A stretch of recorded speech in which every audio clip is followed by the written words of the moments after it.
atau bolehkah berpindah thariqah? Teman-teman, thariqah itu jalan. Saya ketika hendak pergi ke Monas, banyak jalan. Siapa yang ngelarang saya pindah jalan? Thariqah Qadiriyah, Syaziliyah, Naqsyabandiyah, Tijaniyah, Idrisiyah, Sanusiyah, Khalwatiyah, Samaniyah. Ini cuma jalan-jalan.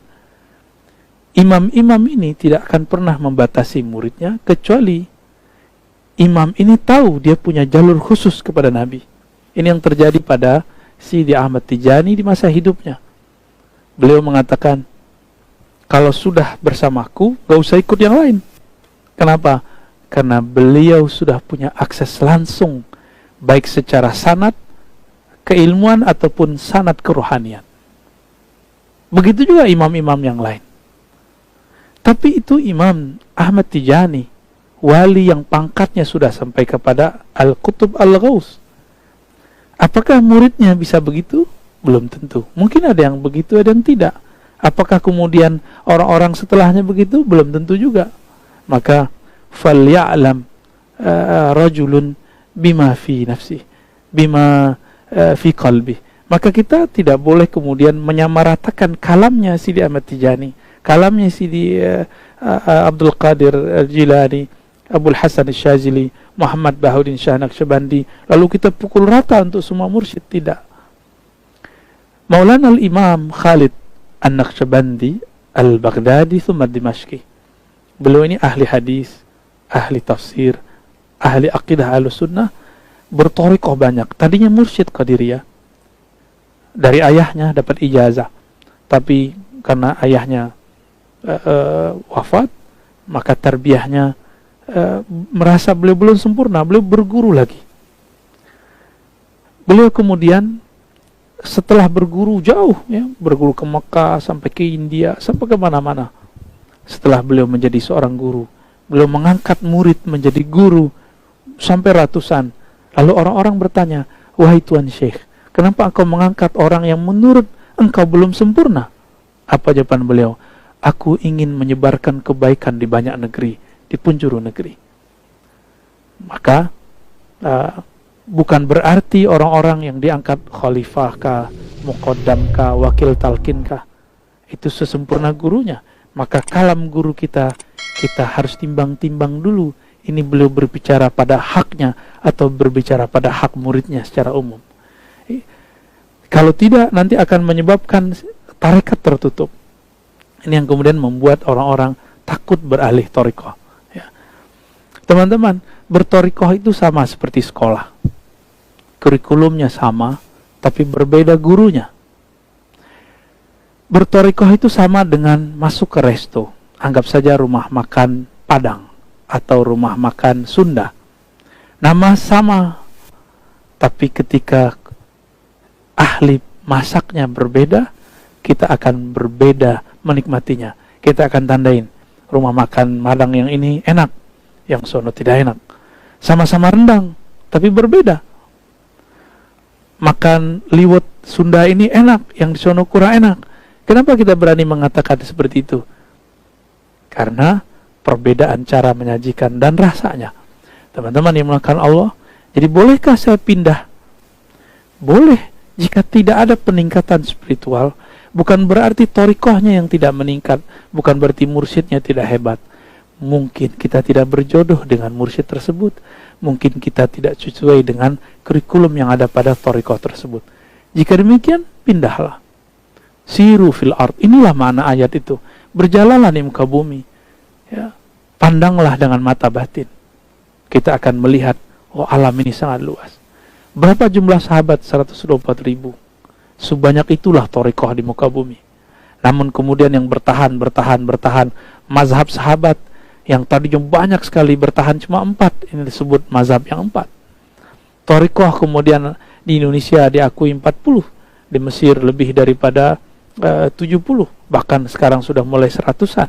Dan banyak lagi teman-teman yang melakukan Allah. Ini cuma thariqah, jalan.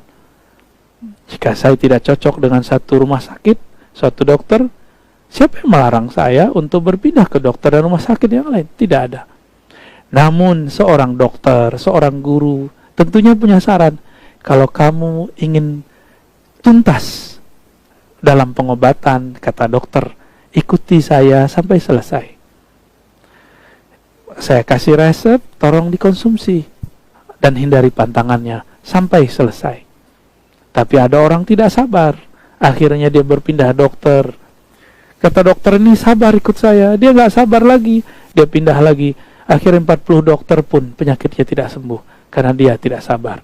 Maka teman-teman yang sabar dulu, coba amalkan dulu satu thariqah yang kita pelajari. Barangkali kita mendapatkan usul ilallah, disampaikan kepada Allah, baik cuma namanya, sifatnya, afalnya, apalagi mengenal zatnya. Yang sabar. Begitu juga seorang guru. Guru juga akan, misalnya guru di sekolah, jika kamu ingin mengerti, maka dengarkan baik-baik dari awal sampai akhir. Sekolah SD ada 6 tahun, sekolah kemudian SMP yang sekarang disebut kelas-kelasnya sampai berangka yang banyak, itu juga butuh tahun. Kenapa kita bisa tahan untuk makanan intelektual, tapi tidak tahan untuk makanan spiritual? Betapa tidak adilnya dan tidak sabarnya kita. Wa qalilun, sedikit sekali di antara hamba kami syakur, yang banyak bersyukur.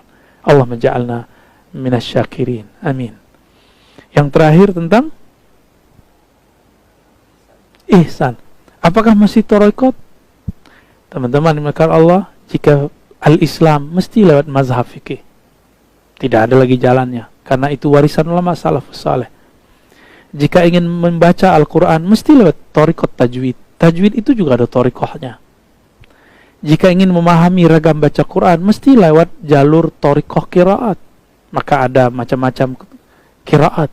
Kenapa ada orang di dunia mengakui thariqah qiraat, mazhab-mazhab qiraat, tapi giliran memahami bab ihsan, dia tidak mau berthariqah. Dengan ego mengatakan, oh tidak ada thariqat, saya bisa sendiri. Jika Anda merasa bisa, silakan lakukan sendiri. Tapi tidak usah menyalahkan orang yang menjalani jalur thariqat ihsan.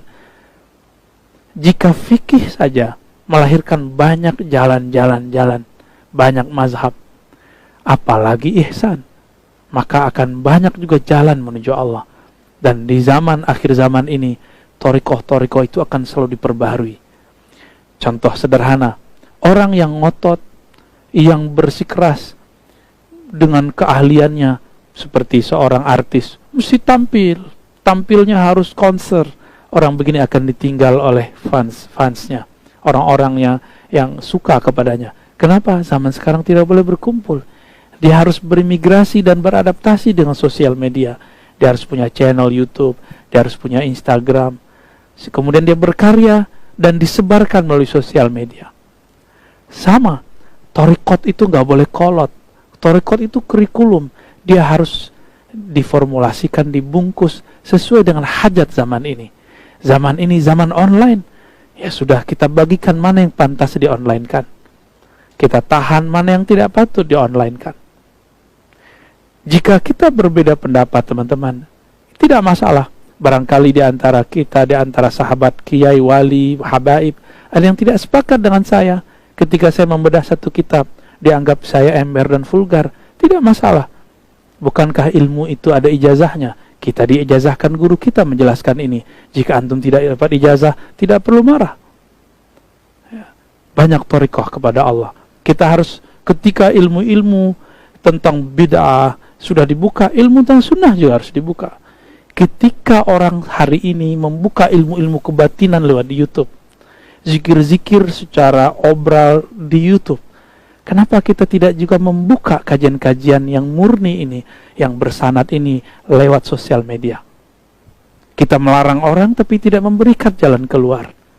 Maka saya mengimbau diri saya sendiri dan teman-teman yang Allah titipkan ilmu ke dalam dadanya, mari beradaptasi dengan zaman ini. Maka thariqah kita akan relevan, manhaj kita akan relevan, mazhab kita akan relevan fi kulli zaman wa makan.